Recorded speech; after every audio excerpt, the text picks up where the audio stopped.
valores substitui as formas de jogo de azar herdadas da sociedade feudal. Vejam só agora. As fantasmagorias do espaço a que se abandonou Flaner correspondem às fantasmagorias do tempo a que se rende o jogador. O jogo transforma o tempo em um narcótico. Fim de citação. É interessante observar como o texto percebe o caráter do jogo, de jogo da especulação financeira, e como este novo jogo substitui o antigo. Mais interessante ainda é observar que esse jogo constitui o tempo de uma nova forma, como narcótico. É mais do que o tempo abstrato do trabalho abstrato. Além de esvaziado, o tempo agora é produzido, e produzido como uma fantasmagoria.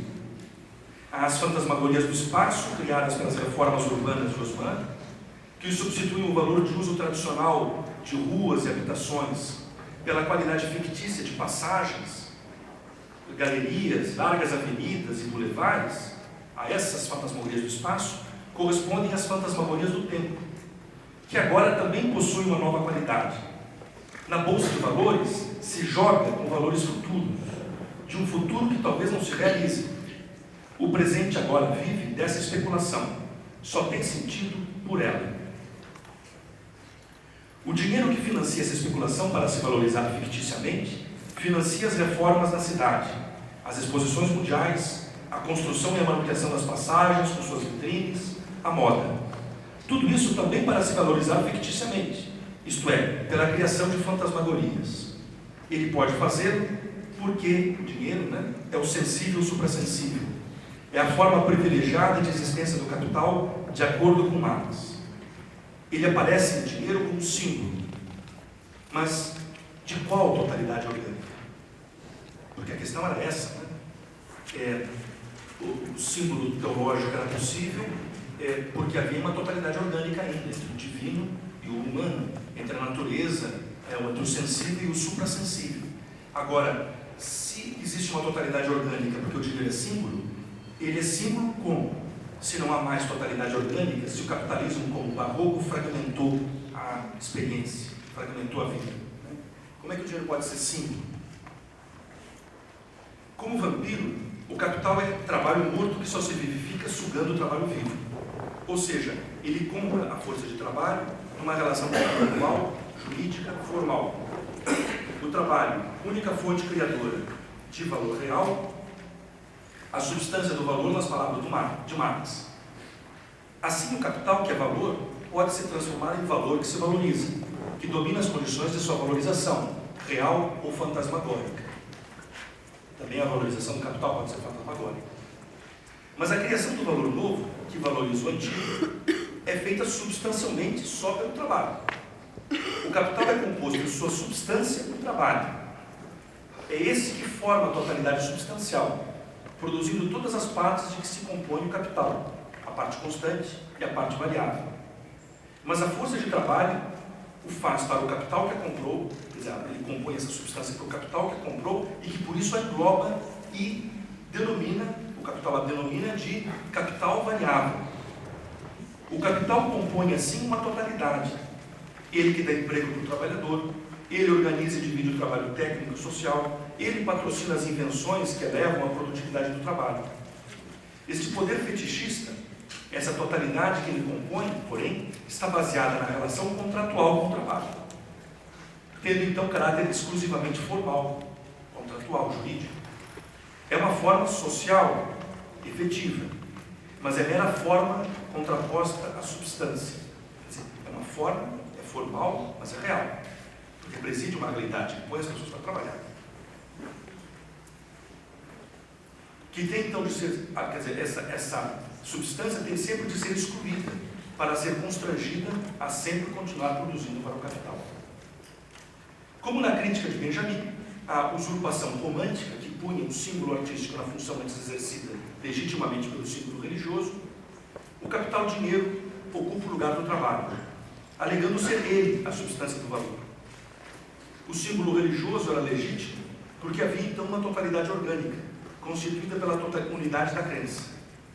Essa totalidade foi rompida na modernidade, justamente com o surgimento do capital, que exclui a substância da sociabilidade e só pode, então, compor uma totalidade formal, não substancial. O dinheiro é o símbolo desta falsa totalidade. É isso, no final. Por isso é possível um símbolo. O dinheiro é símbolo de uma falsa totalidade. Mas como sua formalidade é efetiva, ele preside as relações de produção e troca. E parece existir uma totalidade para ele simbolizar. É isso. Quer dizer, no mundo capitalista nosso, parece que, não é à toa que o Marx usa tanto essas metáforas religiosas, parece que existe de fato uma totalidade para o dinheiro simbolizar, porque essa totalidade será recomposta só que pelo lado formal, que se apresenta fetichistamente como totalidade total, substancial. Bom, concluindo.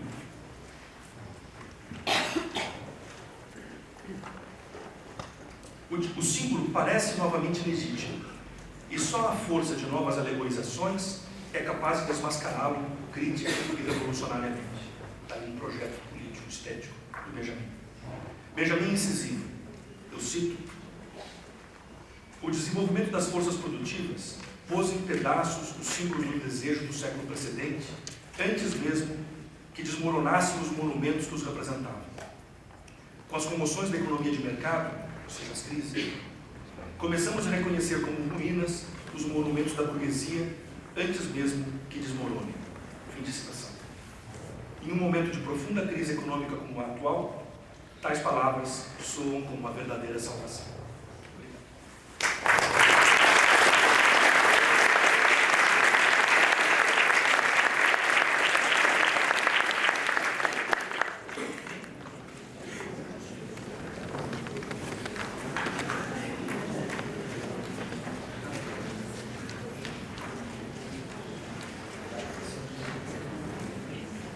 Obrigado, professor.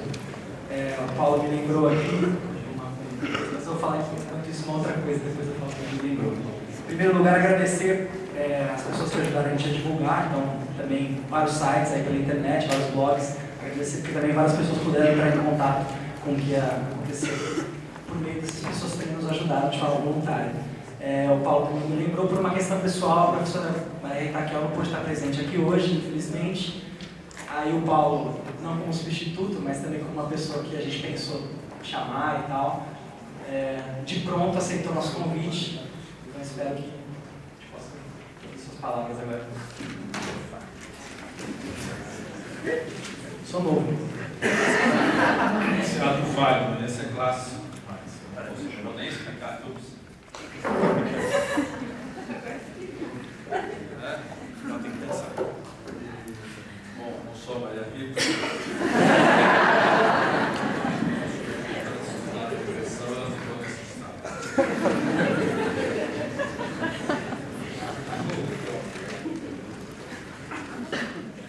Bom, eu ia acontecer o seguinte: comentar os dois textos escritos pelo Xavier. Os textos. Tá ruim isso aqui? Você está lá abaixo. Qual?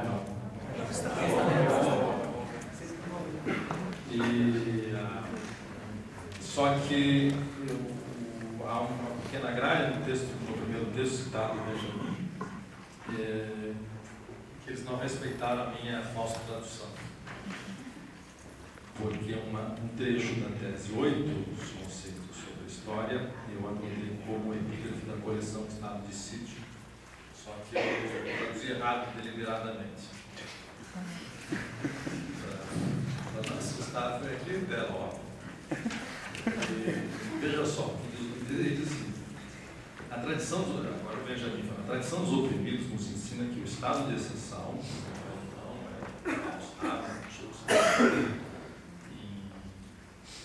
e você voltar aqui na tradução inglesa, o state of emergency, na qual vivemos é a regra. Então ele está se referindo ao fascismo, ao terceiro Reich. Precisamos chegar a um conceito de história que dê conta disso. Então sugerirá diante de nós nossa tarefa de instaurar o real estado de exceção. E graças a isso a nossa posição na luta contra o fascismo tornar-se-á melhor. A chance desse consiste na luta que seus adversários o afrontem em nome do progresso. Não sei se fosse uma norma na história. Na epígrafe da coleção, essa está no tempo, a ideia da coleção está nesse trecho que eu acabei de ler, só que eu pratiquei uma escamoteia, traduzir a segunda menção do estado de exceção por estado de emergência, real e verdadeiro, os verdadeiros. Algumas traduções usam verdadeiro, o alemão é verdade, real, antigo, mas é também verdadeiro, por conta da posição ao falso, à contrafação, ao sucedâneo. Eu não queria evitar a confusão de que esse texto sempre foi vítima. É claro que o Benjamin está se referindo, quando ele diz, para os oprimidos, a ditadura do Terceiro Reich, programada para durar 1000 anos, que é um estado, tecnicamente, é um estado de exceção, porque você deve ter. Se tiver uma aula com o Gilberto Bertovich, deve ter explicado abundantemente o significado disso. Ele está pensando que o verdadeiro estado de exceção é a revolução. E como ele está, de certa maneira, está em conversa por muitos anos com o Carl Schmitt, que está pensando no Carl Schmitt, no livro do Carl Schmitt sobre a ideia de ditadura, ele está pensando na Revolução Russa, ditadura do proletariado, o estado de exceção, e a maneira pela qual o Carl Schmitt interpretava a concepção literal de estado de exceção como ditadura soberana nas condições na explicação do Carl Schmitt. Mas se eu colocasse isso como esse cara é a favor, primeiro, da ditadura, segundo, do conceito leninista de ditadura, segundo Carl Schmitt.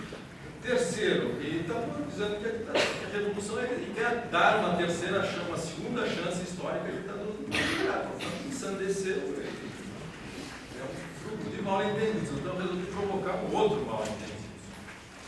Na segunda, para os oprimidos, a exceção é a regra, exceção no sentido do nazismo, fascismo, fascismo, nazismo, entre guerras, século passado, é a verdade do processo histórico, entendido como uma catástrofe permanente. Portanto, para quem está por baixo, desde a construção das pirâmides, esta é a verdade. E, portanto, trata-se de. É a norma. Inverter isso, romper com esta norma, instaurar a verdadeira exceção. É claro que o Benjamin também joga com as duas coisas. Porque a revolução não é passeio, ela não vem a passeio ao mundo e ela será um pouquinho rude, digamos assim.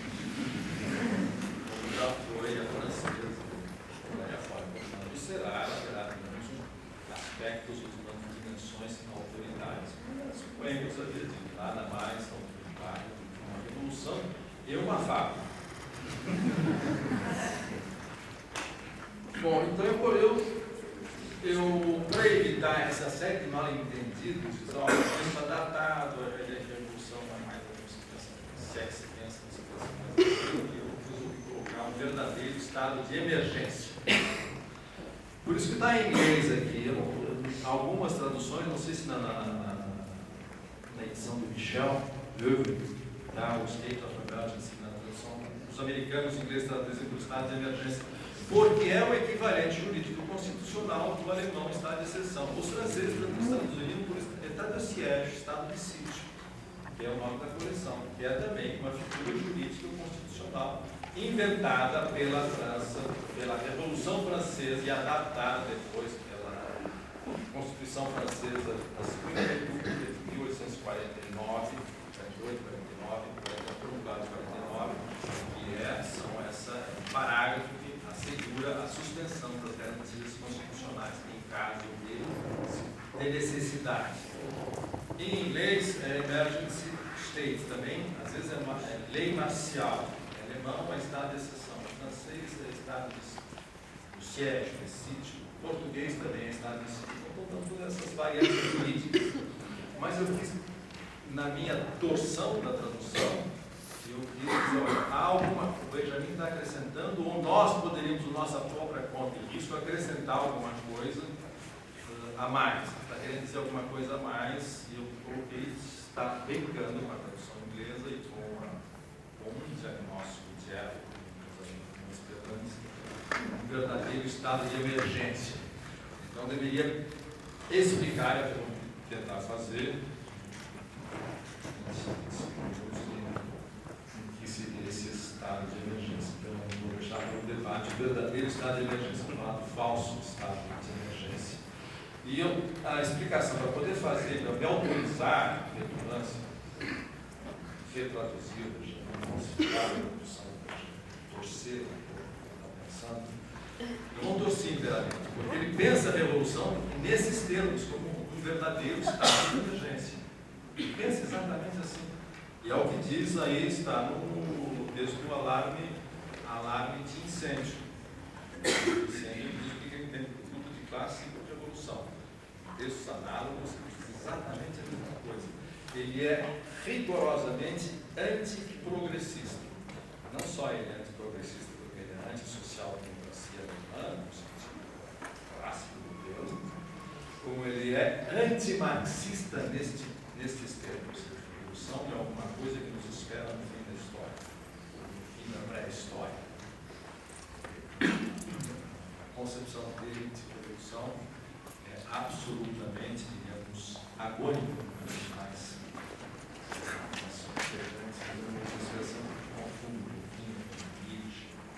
com o Pascal era simpático. E ele, nesse termo, nesse texto lá no fim dos anos 20 da política única, por isso que tem inflação e guerra química. A referência à inflação é a inflação pós-guerra, imediato pós-guerra mundial, hiperinflação, maqueta da Europa, um pouquinho antes da crise de 29. E a guerra química e a guerra é o que aconteceu na Primeira Guerra Mundial. Na Primeira Guerra Mundial, as portas do inferno se abriram. Está aí. E não adianta ficar falando dando Don Quixote, se vocês amanhã as portas do mal, essas portas do inferno se abriram. As tarefas da revolução são essas. E dizer isso não é descoberta recente, isso os revolucionários franceses do século XIX já pensavam, a burguesia francesa, de certa maneira, naquilo que chamava de mundo dos sonhos, já pensavam, os românticos já pensavam, e eu fui descobrir, eu inventei isso. Então, tem duas coisas. Ele usa, primeiro, ele reformula a ideia de luta de classe. E isso, para a esquerda, é uma coisa muito dolorosa enfrentar.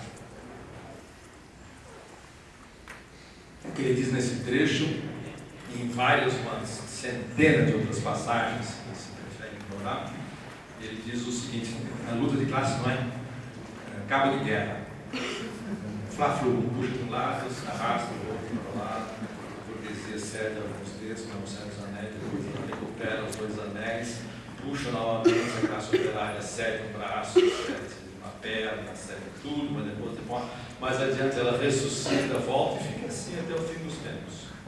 E ele chama de mal infinito, não é um mal infinito no sentido do Hegel, na imagem de dois combatentes eternamente lutando, e portanto, eternamente lutando, eternamente fazendo aquilo que para o Benjamin era impensável, era uma insensatez, era uma condição de suicídio, acumular forças. Não fizemos isso porque a correlação de forças nos é desfavorável, e temos que acumular força. Acumulando força, depois perde um pouquinho, aí volta a recuperar o peso, recupera o peso, depois emagrece, recupera o peso. E fica nesse vai e vem, nesse ping-pong eternamente. E não é só social-democracia, não. A acumulação de forças, correlação de forças, é claro que é necessário fazer esse raciocínio. Isso qualquer pessoa, qualquer jogador de futebol faz. Cálculo no vestiário, qual é a correlação de força? Os caras vão mudar essa correlação de força, apertar a marcação. Mas isso você já precisa fazer essas coisas. Primeiro, a luta. Não, depois não sabe disso. Vou perder a Copa. Na próxima correlação. Vamos acumulando força. As morais é a acumulação máxima de força. Bom, a luta de classes, portanto, não é essa eterna correlação de força, acumulação de ser decidida, é uma crise que pede decisão, e essa decisão é a eliminação. Ele não está brincando em serviço. Ele não pôs aqui, mas eliminação física, inclusive. A eliminação da burguesia, porque a burguesia é uma ameaça para a sobrevivência da espécie humana, porque ela representa um poder fetichista maligno, que é o capital. Ponto. E se nós não interrompermos, não apagarmos o rastilho de pólvora que já está aceso, ele vai chegar no barril, vai explodir e acaba. Então, a revolução é o quê? É exatamente o contrário daquilo que o Marx disse. O Marx passou a vida dizendo que a revolução era a locomotiva da história. Ele não era rodoviarista, ele era ferroviarista. Era a locomotiva da história. Falei, não é a locomotiva da história. Essa proposição é insana, porque a história é catastrófica para quem está embaixo, assim, do dedo dos faraós, não tem outra.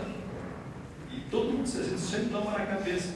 Os outros tomam na cabeça, sempre todo mundo na cabeça. Então, não pode dizer que a revolução é a locomotiva da história. Aliás, ela até agora, pelo menos na França, que ele estudou longamente, não deu certo até agora. Porque ela está puxando o quê? Então, a revolução não é a locomotiva da história. A revolução é um freio de emergência que se aciona para se estancar, para se interromper essa corrida rumo ao abismo. Esse abismo previsto pelo Marx, o jovem Engels, o jovem Marx, no manifesto, dizendo que a famosa luta de classe poderia se terminar com a destruição recíproca dos dois contendores. Isso que se chama de barbárie. De modo que a emergência estava no cálculo do Benjamin. A revolução como um verdadeiro. Nós precisamos criar as condições. Nossa tarefa é criar as condições políticas e sociais para a instauração de um verdadeiro estado de emergência. A revolução é puxar o freio de emergência. Como é que nós podemos, nas condições atuais, que são as condições dadas no processo histórico, podemos puxar esse freio de emergência. É compreensível que essas proposições do Benjamin deveriam ser para os seus contemporâneos de esquerda, amigos, simpatizantes, absolutamente incompreensíveis, e quando compreensíveis, intragáveis, porque elas foram falsificadas o tempo todo. E eu tirar minha casquinha e fazer um pouco de falsificação a favor dele. Bom, então, dito isso, o que eu gostaria de dizer, e depois o resto vai ficar para o debate, o verdadeiro estado de emergência vai ficar para o debate. Eu gostaria de fazer um pouco a gente do falso estado de emergência. Falso não no sentido de se trata de uma falsificação do conceito, de uma contrafação, mas uma descrição atual do estado de coisas contemporâneos que corresponderia a esse diagnóstico que temos numa era de emergência. Isso é disso que se trata. Isso é a atualidade dessa tese. Por isso que está na epígrafe de uma coleção que não é uma coleção historiográfica, não é para recuperar documentos, não é para chover numa olhada, não é para fazer baluartismo, não é para dizer estamos aqui batendo peito nos marxistas revolucionários, não é para fazer isso, é dizer o que está se passando no mundo. O que está se passando no mundo é uma montanha de coisas que vale a pena ser repertoriado. E eu, portanto, estou deixando de lado o fato de que a ideia de estado de exceção para o Benjamin continua atual, e ela tem 1 século e meio, 2 séculos e meio, metamorfoses. A última metamorfose do estado de exceção é a sua banalização como forma de governo. Portanto, não é necessário, não é sinônimo de ditadura na acepção liberal, porque a ideia de estado de exceção é uma invenção liberal constitucional, uma salvaguarda. Isso julgado para ter explicado. O constitucionalismo nada mais foi, o constitucionalismo não foi um artefato jurídico constitucional criado pela burguesia triunfante no início do século XIX para a garantia dos direitos fundamentais e por diante. Ela foi criada justamente para bloquear o acesso do poder constituinte ao núcleo do poder, que era o povo. Toda vez que as coisas saíam por coisas internas do mercado, toda vez que as leis do mercado estavam ameaçadas por uma classe que estava fora do contrato social, do século XIX na França, que era a classe trabalhadora, suspendem-se provisoriamente as garantias constitucionais da democracia para que a democracia possa prosperar. Suspende a democracia para se assegurar a democracia. Assim vai sucessivamente até chegar ao terceiro Reich. O terceiro Reich não é uma ditadura no sentido de que os generais deram um golpe de Estado, simplesmente um partido democraticamente eleito, majoritário, que era o Partido Nacional Socialista Alemão, Hitler, venceu as eleições e assim que assumiu o poder foi beatificado por aqueles que encomendaram ao serviço para derrotar a classe operária, assim, com a ajuda do próprio partido da classe operária, no caso, os comunistas e social-democratas. Simplesmente assumindo o poder, aplica-se o artigo 48 da mais avançada Constituição da Europa e do mundo, a Constituição de Weimar. A partir de 48, o artigo 48, todas as garantias constitucionais estão suspensas, indefinidamente. No caso do Partido Nazista, por 1000 anos. Pronto. É uma ditadura legal, constitucional e, portanto, como disse o comentador, uma guerra civil constitucional. Legal, uma guerra civil legal. E foi feito, estava autorizado o extermínio de outra parte da população. Eu não vou, isso eu vou deixar de lado. Nessa longa história da exceção que foi inventada pela burguesia, era uma espécie de transposição da razão de Estado. A razão de Estado, como a polícia que foi inventada no absolutismo, era uma espécie de transgressão diária do direito. Direito no sentido substantivo, não direito de legalidade. O Estado estava autorizado a cometer os crimes mais hediondos para a sua própria salvaguarda. Tinha razões para a salvaguarda. Depois isso foi transposto para essa brutalidade, essa violência fundadora da Constituição, foi transposta para a salvaguarda do mercado, a salvaguarda, enfim, e finalmente, o terceiro baixo, a salvaguarda do próprio capitalismo, toda vez que se via ameaçado. Então, essa é uma invenção liberal. Portanto, a ideia de estado de exceção não me agrada muito porque ela é liberal. Não é materialista. E continua prosperando. O mais famoso recente é o Patriot Act do Bush, contra a guerra ao terror. Também avança o sinal e por aí vai. Até se tornar forma de governo. E forma de governo significa o seguinte: não é que todos os governos sejam ditaduras, isso é uma trivialidade. Significa que se governa atualmente por medidas administrativas. Isso qualquer advogado sabe. Isso mais dramático de tudo, agora estou perdendo um pouquinho o tempo. O mais dramático de tudo é que qualquer advogado sabe disso. Qualquer advogado sabe que as leis são medidas administrativas. E, portanto, são geridas pelo Executivo. E, portanto, podem ser substituídas. Isso é o estado de exceção, entre outras coisas. Mas eu quero passar para essa era da emergência. Essa era da emergência é o capítulo final, não é o capítulo final, o mundo vai acabar depois da manhã. O capítulo final não tem mais nenhum capítulo depois. É o capítulo atual que nós estamos vivendo. É o capítulo contemporâneo dessa história da exceção que foi, do ponto de vista dos oprimidos, foi até aqui. E quando ela começa, essa era emergência ou urgência? Eu diria que ela aparece, os primeiros sintomas podem ser detectados de várias maneiras, mas os primeiros sintomas começam mais ou menos, estou falando para, embora desviantes, historiadores e geógrafos, portanto a periodização é fundamental, não é preciosidade, é necessário. Quando aparece no mundo do trabalho, aparece no mundo psi, assim por diante, alguma coisa, assim, um sentimento de urgência ou de coisas emergenciais que estão acontecendo e que a sensação de uma aceleração do tempo social e por aí afora. Mas eu estou querendo inverter esse raciocínio. Eu estou dizendo que essa era da emergência, essa era da urgência, ela se desponta no horizonte porque coisas emergentes e urgentes se acumulam. Problemas que exigem soluções emergenciais, urgentes, como se fosse uma urgência hospitalar, se acumulam repentinamente, inesperadamente. Não.